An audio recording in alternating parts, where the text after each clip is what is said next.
नमस्कार, आदाब, सत श्री अकाल और अस्सलाम वालेकुम। मैं हूं मोहम्मद अहमद काज़मी, लेकर आया हूं आपका पसंदीदा कार्यक्रम नज़र दुनिया पर। अमेरिका के हारे हुए प्रेसिडेंट डोनाल्ड ट्रंप के जाते जाते इराक़ से खबर है कि राजधानी बगदाद के साउथ में एक फ़ौजी ठिकाने पर हमला हुआ है, जिसमें 9 फ़ौजियों के मारे जाने की खबर है। अमेरिका ने हालांकि इस हमले में शामिल होने से इनकार किया है, लेकिन मौके से ऐसी रिपोर्टें हैं कि अमेरिकी जंगी जहाज़ आसमान में उड़ते हुए नज़र आ रहे थे।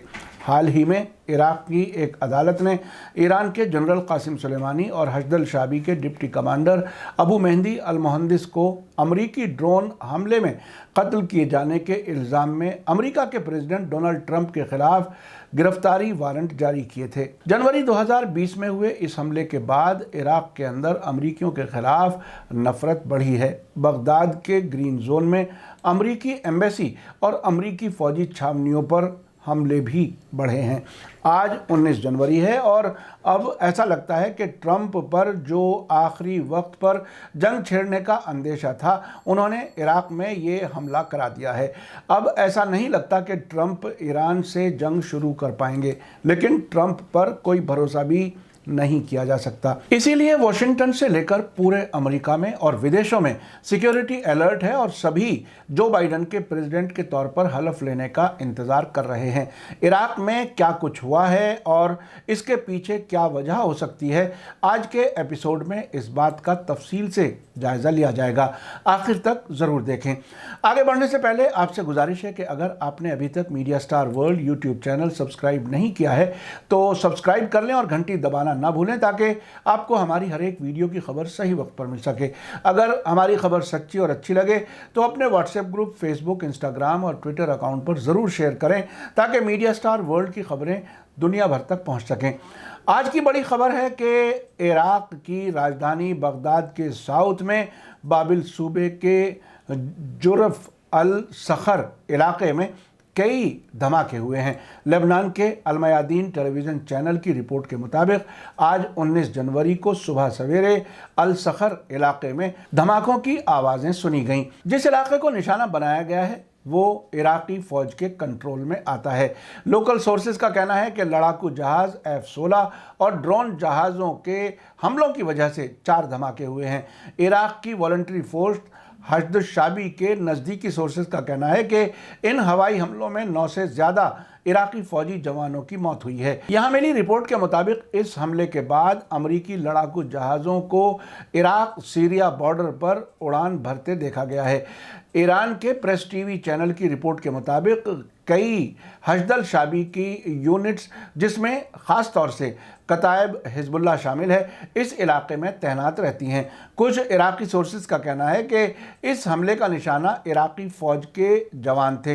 प्रेस टीवी के मुताबिक हवाई हमलों में अमेरिकी रोल के बारे में अटकलों के बावजूद एक सीनियर अमेरिकी सिक्योरिटी अफसर ने ट्रंप के पसंद वाले फॉक्स टेलीविज़न न्यूज़ को बताया है कि बगदाद के पास हुए हवाई हमलों में अमेरिका शामिल नहीं था। ऐसे वक्त में जबकि जुराफ अल सखर में हमले हुए हैं, अमेरिकी फॉरेन मिनिस्टर माइक पोम्पियो ने बगदाद में अमेरिकी एम्बेसी के खिलाफ 2019 के हमलों के बारे में ट्वीट पोस्ट किया है।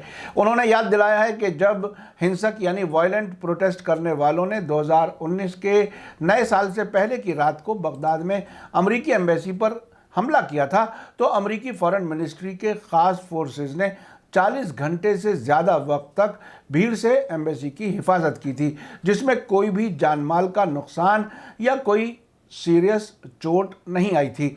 इराक़ की साबरीन न्यूज़ एजेंसी, जो हश्द शाबी के करीबी समझी जाती है, ने अपनी रिपोर्ट में कहा है कि प्राइम मिनिस्टर मुस्तफ़ा अल काज़मी ने मुमकिन जवाबी हमले को रोकने के लिए बगदाद में ग्रीन जोन में मौजूद अमेरिकी एम्बेसी की सिक्योरिटी बढ़ाते हुए फ़ौजियों को तैनात कर दिया है। अब से पहले 20 दिसंबर को कई कत्यूशा रॉकेट अमेरिकी एम्बेसी बिल्डिंग के पास आकर गिरे थे। ये हमला 2010 के बाद से बगदाद के ग्रीन जोन पर सबसे बड़ा हमला था। आपको बता दूं कि 3 जनवरी 2020 को बगदाद हवाई अड्डे के पास एक अमेरिकी हवाई हमले में ईरान के रेवोल्यूशनरी गार्ड की कुद्स ब्रिगेड के कमांडर जनरल कासिम सुलेमानी और इराक़ के हश्द शाबी के डिप्टी कमांडर अबू मेहदी अल मुहंदिस के मर्डर के बाद से इराक़ में अमेरिका के ख़िलाफ़ जज्बात भड़के हुए हैं। इस हमले से ईरान और इराक की सरकारों और अवाम के बीच ये बात बहुत ही मजबूती से बैठ गई है कि दोनों का अमेरिका कॉमन दुश्मन है। अमेरिकी हमले के 2 दिन के अंदर ही 5 जनवरी 2020 को इराक की पार्लियामेंट में सभी विदेशी और ख़ास तौर से अमेरिकी फौजियों को मुल्क से बाहर करने के लिए रेजोल्यूशन पास कर दिया गया था। आपको बता दूं कि तकरीबन 1 हफ्ते पहले इराक की एक अदालत ने पिछले साल कासिम सुलेमानी और अबू मेहदी अल मोहंदिस के अमेरिकी हमले में मारे जाने के मामले में डोनाल्ड ट्रंप के खिलाफ गिरफ्तारी वारंट जारी किया था। इससे पहले ईरान ने भी इंटरनेशनल पुलिस यानी इंटरपोल के जरिए डोनाल्ड ट्रंप के खिलाफ वारंट जारी किए हुए हैं। 3 जनवरी के हमले के तुरंत बाद डोनाल्ड ट्रंप ने दावा किया था कि जनरल कासिम सुलेमानी को मारने के लिए उन्होंने ऑर्डर दिया था। हाल ही में एक रिपोर्ट सामने आई थी कि इराक के former prime minister Adil Abdul Mahdi ने एक टेलीविज़न इंटरव्यू के दौरान बताया था कि इस हमले के फ़ौरन बाद अमेरिका के बगदाद में एम्बेसडर ने उन्हें बताया था कि उनका निशाना जनरल कासिम सुलेमानी थे, न कि अबू मेहदी अल मोहंदिस। साथ ही उन्होंने बेशर्मी से यह भी कहा था कि उन्होंने इस हमले पर माफ़ी मांगने के लिए फ़ोन नहीं किया है। लेकिन अब जबकि डोनाल्ड ट्रंप इलेक्शन हार चुके हैं और एक दिन बाद ही वो व्हाइट हाउस से बाहर निकाले जाने वाले हैं, ट्रंप का कहना है कि मैंने जनरल सुलेमानी के मर्डर का ऑर्डर नहीं दिया था, बल्कि ये गुनाह इजरायली सरकार ने किया था। अब से पहले 3 जनवरी को ईरान और इराक के फौजी कमांडरों के मारे जाने की पहली बरसी के मौके पर बगदाद समेत इराक के बहुत से शहरों में अमेरिका के खिलाफ प्रोटेस्ट हुए हैं, जिसमें अवाम के दरमियान अमेरिका के खिलाफ नफरत साफ झलक रही थी। बहुत से लोग 2 जनवरी की रात को ही बगदाद एयरपोर्ट के नज़दीक उस जगह इकट्ठे हुए जहां अमेरिका ने इन दोनों अहम लोगों पर हमला किया था। उसके बाद 3 जनवरी की सुबह बगदाद की सभी सड़कों से प्रोटेस्ट करने वाले तहरीर स्क्वायर पहुंचे और अमेरिका के खिलाफ नारे लगाए और अमेरिकी फौजियों को इराक से निकालने की मांग दोहराई। इसी किस्म के प्रोटेस्ट ईरान, सीरिया, लेबनान और यमन में हुए, जहां इस इलाके में अमेरिका की मौजूदगी के खिलाफ नारे लगाए गए। इससे पहले हाल ही में दिसंबर के आखिर में एक और वाकया हुआ जिससे इराकी अवाम में अमेरिका के खिलाफ नफरत में और इजाफा हुआ है। डोनाल्ड ट्रंप ने उन 4 फौजियों की सज़ा माफ़ कर दी है जिन्होंने 2017 में 14 बेगुनाह निहत्थे इराकियों का खुलेआम बगदाद के एक चौराहे पर कत्ल कर दिया था और उन्हें अदालत ने सज़ा भी सुनाई थी। इस पर यूनाइटेड नेशंस ने भी कहा था कि ट्रंप ने ये फैसला करके इंटरनेशनल कानूनों की खिलाफ वर्जी की है। ये चारों कत्ल के मुजरिम अमेरिका की ब्लैक वाटर सिक्योरिटी एजेंसी में काम करते थे। हाल ही में अमेरिका ने इराक की सबसे पॉपुलर वॉलंटरी फोर्स हशदल शाबी के सरबराह फालेह अल फैयाज के खिलाफ पाबंदियां लगा दी हैं। इराक ने अमेरिका के इस फैसले को नाकाबिले कबूल कहा है। अमेरिकी ट्रेजरी ने फैयाज पर इल्ज़ाम लगाया है कि उन्होंने 2019 में सरकार के खिलाफ प्रोटेस्ट करने वालों के खिलाफ गोलीबारी की थी और साथ ही ये इल्ज़ाम भी लगाया है कि फैयाज ने ईरान की रिवोल्यूशनरी गार्ड के साथ तालमेल किया था।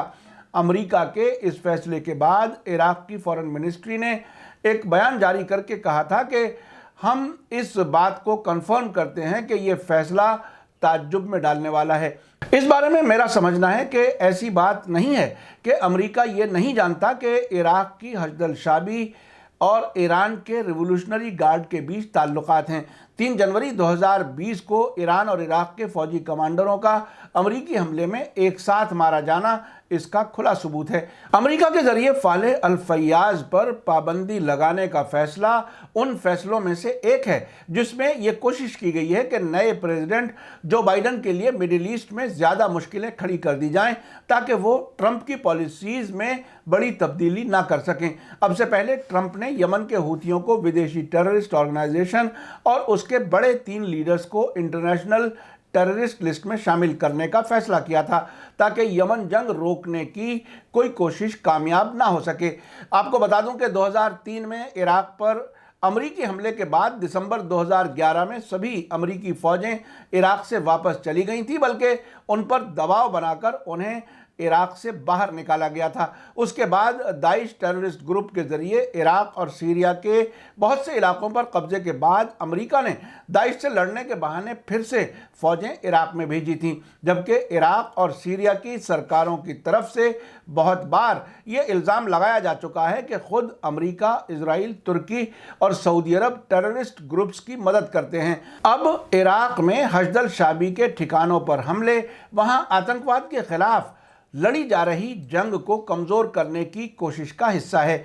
अब डोनाल्ड ट्रंप ऐसी हालत में व्हाइट हाउस से बाहर हो रहे हैं कि कांग्रेस के निचले सदन यानी हाउस ऑफ रिप्रेजेंटेटिव्स में कैपिटल बिल्डिंग यानी संसद भवन पर हमले के लिए अपने सपोर्टर्स को उकसाने के इल्ज़ाम में उनके खिलाफ महाभियोग यानी इम्पीचमेंट पास हो चुका है और ऊपरी सदन यानी सीनेट में इस पर वोटिंग होने बाकी है।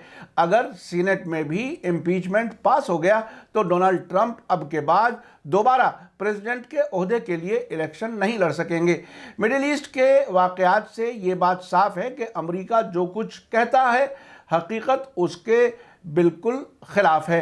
टेररिज्म के खिलाफ जंग का दावा करने वाले अमेरिका और उसके दोस्त मुल्क हकीकत में टेररिज्म को बढ़ावा देते हैं। इसी के साथ मुझे दीजिए इजाज़त। आज का एपिसोड कैसा लगा कमेंट्स में ज़रूर लिखें। थैंक यू, धन्यवाद, शुक्रिया। जय भारत, जय हिंद। मीडिया स्टार वर्ल्ड के और वीडियो देखने के लिए हमारे चैनल को सब्सक्राइब करें और सीधे नोटिफिकेशन पाने के लिए बेल आइकन दबाएं। और अगर हमारी खबर सच्ची और अच्छी लगे तो अपने व्हाट्सएप, इंस्टाग्राम, फेसबुक और ट्विटर अकाउंट पर ज़रूर शेयर करें।